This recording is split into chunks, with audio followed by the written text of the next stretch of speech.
Hello, my family. Before I get into this video, I have got to say to you, many of you, so many of you literally have had me in tears for the past 2 days, reading some of your replies on the last video that was created on this channel. God had took the helm on this video and took it in places I never saw coming. The responses, the love from each and every one of you, the growing that we had became for such a large family. Y'all, I have 2 arms right here, and I don't know if you can imagine, but across the world, my arms are reached out to each and every one of you with a great big hug. You have blessed me till my cup runneth over. You have taken this channel far beyond places I never thought it would ever go. And it is because of you. I cannot say that this was all me. And then the fact that God was in the midst of it through the whole thing, from the beginning. So God was the main source to what has just been happening, and the rest is to you. I just get on here and I do the best that I can. I tell the testimonies that I have during our coffee moments, and then I share the recipes. Now, I will say, when it comes to recipes, for those of you, and there are over 1,200 new subscribers, y'all, amazing. Before you get a chance to go through over 200 videos, I will make a short, brief recap of every video within this channel, as we are, first of all, a homestead. We are city-based, city/county-based. We live on 0.34 acres of land. We turn the entire land into a living homestead where we grow fruit, vegetables, we grow our own poultry, and basically that's all we are allowed to do. So, because there are regulations, but we grow turkeys, quails, pheasants, and chickens. We gather our own eggs.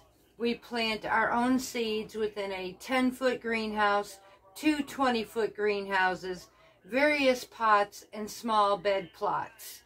So, we end up, come spring all the way through summer, even into fall, I will start canning and preserving, because my husband is a seasonal worker in a paving company, and so therefore I prepare us for the winter. Now, we were just at that ending point now, and you will start seeing a lot of our pantry foods being created and how we use what we have stored throughout the summer and the winter, or the summer, spring, and fall. Now, I will tell you, not everything is homemade. There are some items that are purchased canned goods. There is absolutely nothing wrong with that. We are very choosy, however, in what we do purchase. And when I do the final haul and I do the final pantry tour before we start our challenge, I will explain to you what the products are for, how I'm going to use them, and then I will literally be showing you. Another aspect to our homestead, unlike others, we, in the midst of halfway through homesteading, ended up having some health issues. My husband, not only was he a heart attack patient for many years, 14 to be exact, but he recently became a diabetic last year. So we literally started working with diabetes. We started eating low carb and Mediterranean. So you will find a lot of that on our YouTube channel, just so you know that you're not surprised. You will find that we do have versatility in a lot of things as well. So we're not just in one category, and I'm hoping that you will see that. I don't know, I understand completely if our ways are not for everybody. I completely get that. But this is something we have to do. I don't want anybody surprised or be shocked. And I know so many of you, although I am so, so blessed to have you a part of the family, I don't want you to be shocked into thinking something that, oh my gosh, what have I gotten into? So I'm going to recap of what you are getting into with us. But I really do pray you stay with us. I am a Christian. I'm not afraid to show that. There will be times, at coffee times, that I will end up being making videos where I'm led, and I can't veer away from that. I won't apologize who I am. I understand there are some who don't get it or nor want that, and it's okay. You don't really have to reply if you don't want to either. I get it. So now that I got the thank yous over with, that was vitally important. One of the subscribers had asked a very good question, and it goes into the final aspect of our pantry, the beginning of our pantry challenge. So I'm going to address it, and that is going to be squash. So I am going to set up, and I am going to bring out some information about squash that can be used over the entire winter, my experiences I had with this last year, and what we plan on doing again this year. So I will be right back with you. Okay, my friends, I had to get a delivery at the door. Sorry about that. We are currently trying to fix up my husband's dad's truck that he inherited, so we're trying to get it on the road. So anyways, we were talking about squash. Now, for a diabetic, Mediterranean, or just in general, if there was squashes you were wondering about, can I preserve this for the winter? I will tell you, one of the greatest things that I learned last year was not to dehydrate it, was not to freeze it, but to leave it whole. And I did this with acorn squash, spaghetti squash, and butternut squash. These turned out to be amazing. Now, I will tell you that these type of squash, what makes this great, if you have homegrown, it's even better. Now, unfortunately, this year we were not blessed to get the homegrown like we did last year. Should you get homegrown, there are two aspects you need to know before you put these up for the winter. Would be, first, make sure that they are yellow. Now, one thing I don't like about store-bought, and what I am going to pinpoint out to you, if you cut the stems off, please leave at least 1/2 to 1 inch of stem on your squash. They will last longer. Now, with usually when I go to the store, I will try to look for squash with bigger tops on them because of that reason. But they seem to cut them, and I'm sure they do that on purpose. But I'm going to see how far these will grow, because these still do have somewhat of a stem on them. But you want these where the stem looks completely dried out and that the squash looks yellow. You want to be able to take your fingertip on it and not see any indentation as well. If you have cured your squash well enough, I did this last year, and our squash lasted 5 months. I kid you not. It was beautiful. It was still moist in the center. It was not dried out. It was absolutely amazing. And we had over a dozen. It gave us squash all winter long. Now, the other thing that we ended up doing, when we stored it, we put it in a cool, dry area. It had to stay cool in order to keep these going. We did not put this in a heated area of our homestead. So that should help as well. It was also in the dark, just like we would potatoes, anything like this, in a cool area, a dark area, so that it'll last longer. The same thing you would do with this. The same treatment goes for the butternut squash. You would like your stems. You want your skins to be treated, and store these the same way, the same as you would with acorn squash. Now, I do find out of all these, all three of these squashes, acorn makes a great type of stuffing. I have taken cranberries mixed with sausage, some Parmesan cheese, maybe some spinach, and I would make a stuffing, a nice fall stuffing inside of a baked acorn squash. Butternut squash is good for stuffing as well, along with making a beautiful soup out of. But the one I find that is more versatile, especially for a diabetic, in everybody's everyday life, spaghetti squash is an amazing squash. It is the perfect squash to a pasta substitute. However, I also know that they have liquid.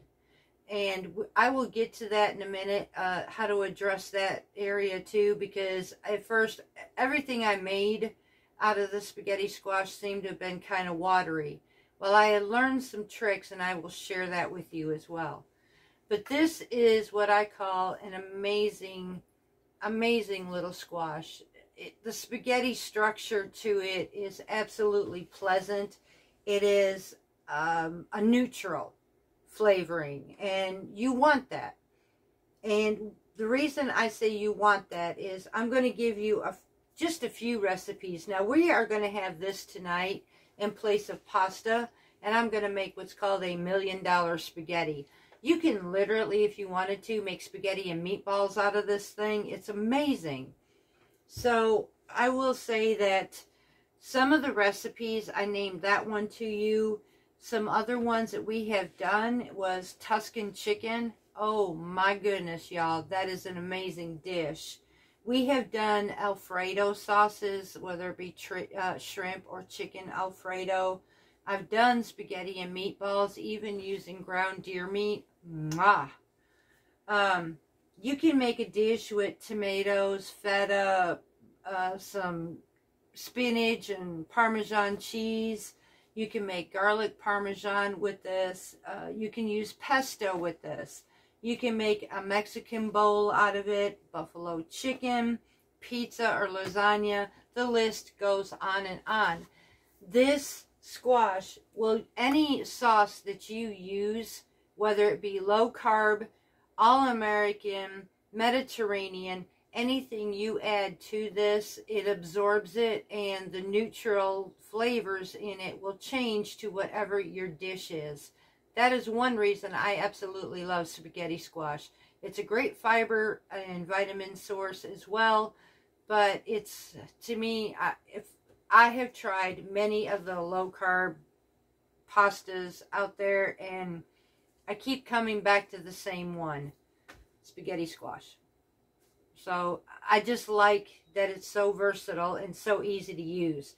Now, the tip that I had learned to be able to draw out some of that water, y'all, I get it. It is actually, it's a mess. So what I do, I used to cut my squash directly in half, and that's usually what most of us do. But the boat from this basically will hold that water. So what I've learned to do now is, instead of cutting it into a half bowl, I will cut it in rings all the way around, and then take those rings and I will salt those rings and let it sit 10 to 15 minutes. As that sits, you will see pools of water drawing up out of the squash. Now, it's not going to completely dry it, I will tell you that. But it will help draw out some of that moisture.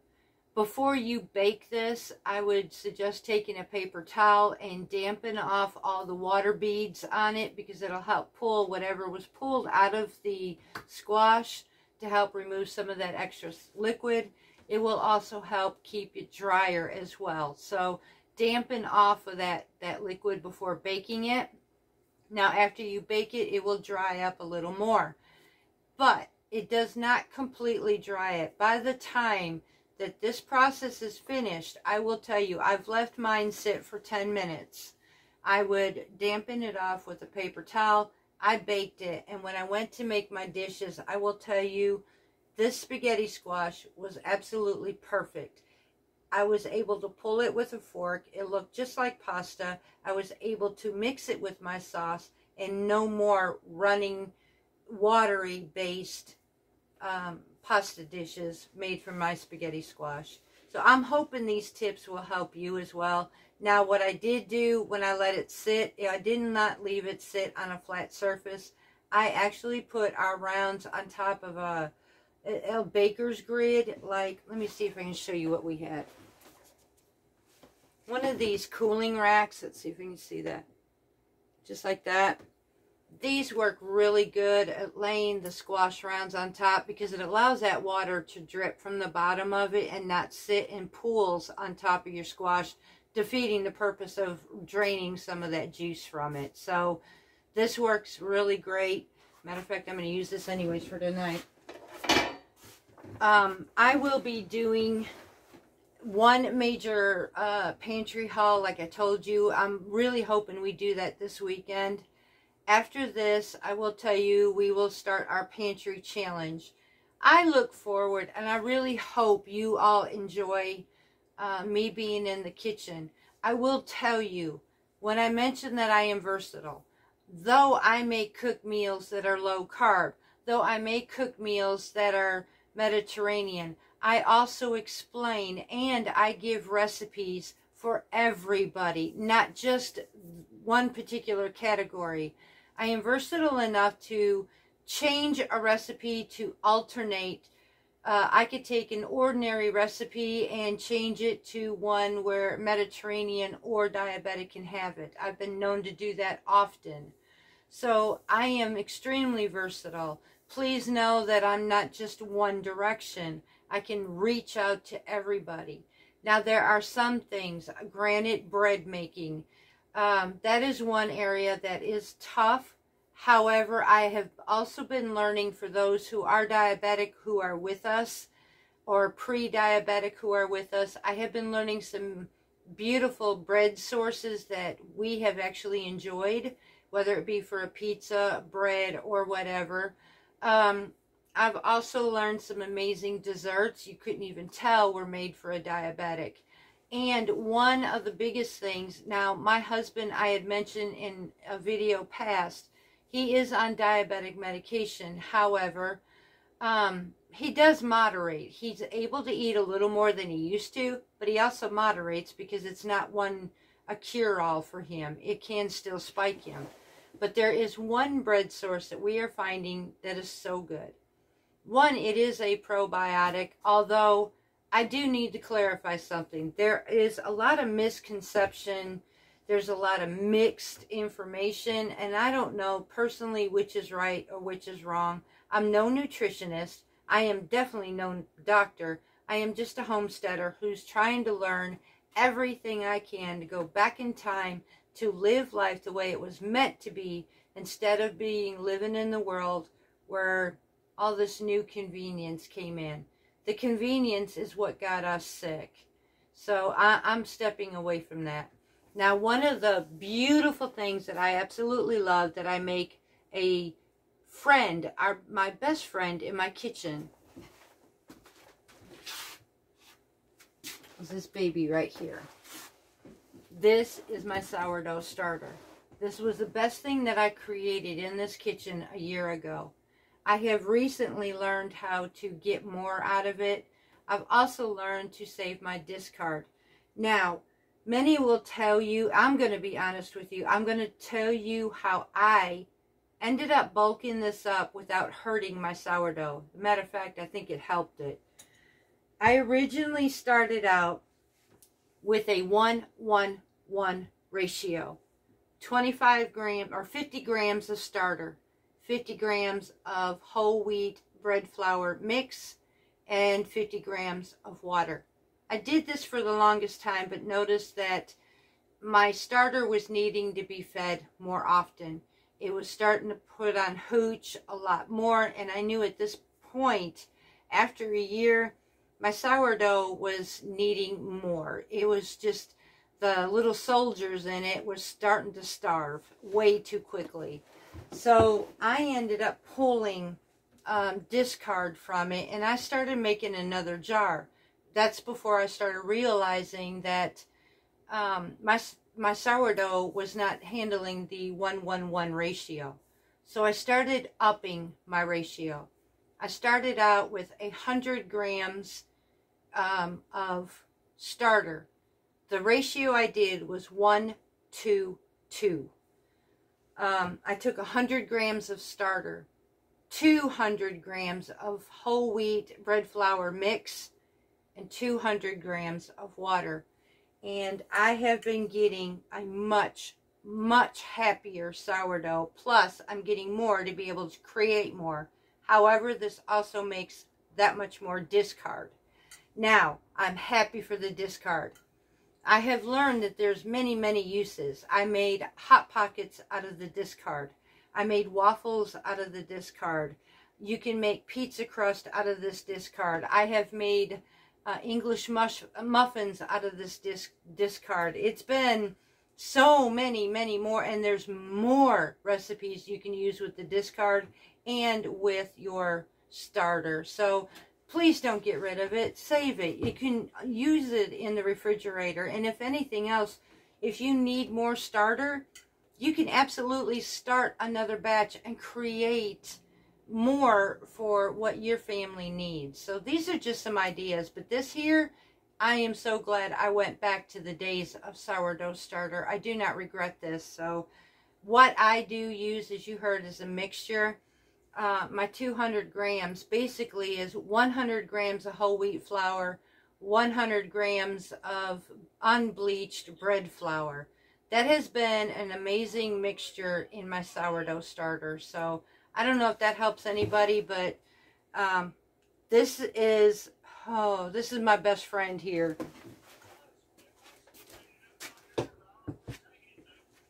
Eventually, what I'm going to do, I have some right now I have to send off, but what I would like to do, because I know there's so many folks that struggle making a sourdough starter. I'll be honest, I did in the beginning as well until I actually got it figured out. I started learning from a gentleman, I think his name was, channel was A Sourdough Journey, but it can also be extremely complicating. Sourdough starters has got so much information out there, it can be devastatingly overwhelming. I had reached that point too, and so I have decided, it's been laid on my heart that I get to a point where I'm going to dry and dehydrate my sourdough starter naturally. I will be breaking off pieces, and somewhere down the line I will be offering some of these pieces where folks can start their own sourdough starter. Now here's what will happen by using this. In most cases, it takes weeks to be able to get a mature starter. Well, in this case, it will be an already year-old mature starter that has to be reconstituted. Once within the week that you get this structure, you will be able to, or should be able to, if done right, to make your own to make your own bread immediately. You will not have to wait weeks or months before you get that starter. I had sent one to a really good friend of mine in Arkansas, and she is making bread already amazingly. Within a week, the starter started just exploding on her. So I will get to a point where I will be able to share with others, so maybe make it easier for you to have your own starter as well. In a sense of it, it was like times past where neighbors or communities would share their starters with one another in their families or within their friends. They would take a batch of their starter and bring it to the family. Well, this would be my way of taking a batch of my starter and bringing it to your family. Y'all, I'm not out here, and I need to address this. There was some of you who, I heard you. I absolutely heard you, and I do want you to understand. You told me that you have witnessed, and I have too. I have witnessed many YouTube channels grow so much that they changed. I've seen it myself, trust me. And many of you, in your sense of it, pleaded, please don't change. I need you to understand something. 3 years ago in 2020, there's a point in my videos where I had mentioned that there was a humbling experience in my life. I faced death head on. When I got shot, I didn't know if I was coming home that day. I honestly, sincerely thought that I was going to go home I was going to go home with the angels. As a matter of fact, in some sense of that, y'all, I'm kind of jealous of the angels right now because I was so close to being home. But God had other plans for me, and I do believe that this was it.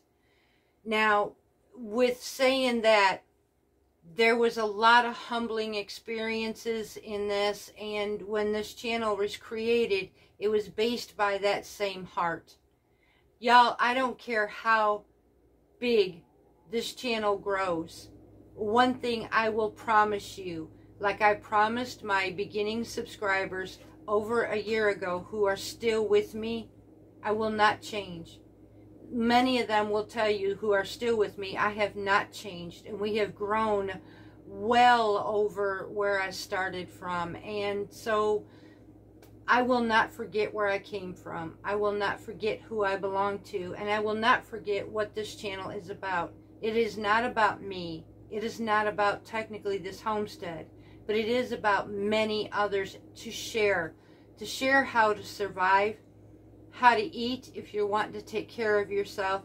To share just somebody who loves and comforts. Somebody who's a sister, family members, just somebody who could sit with you, who relates to you, a friend.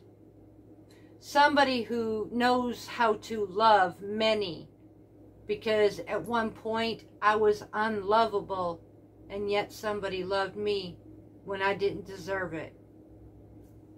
I want to be that person, and so I promise you today and from here on through, I don't know how far this channel is going to go. I don't know how big this channel will get. But one thing I will promise you, I will remain the same. And that will not change. I am who I am. And so I thank each and every one of you. These arms are reaching out, hugging all of you in gratitude, thanks, and humbleness for what you have done. And I'm hoping that this video today helped you. For those who are asking about squash, I hope this helped you. I'm actually going to do another video for this evening, and we're going to go ahead and prepare this. And I'm going to show you how to make a very simple sauce. Especially for those of you who are going to do the pantry challenge, you are going to need very few ingredients. And this is going to be simply, I have learned that maybe I was overkilling my food with flavor. I did not realize that you can just have very simple ingredients and make an amazing dish.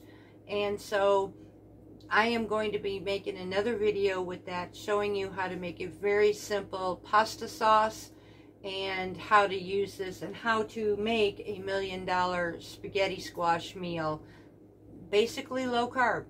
So until next time, much, much love. And also know that even that though this can be low carb, this is for everybody. It's not just for this particular reason for diabetics or low carb. This is for everybody. So I love you all very, very much. I look forward to being in the kitchen with you next. So until next time, much love from Parton's Heritage Homestead.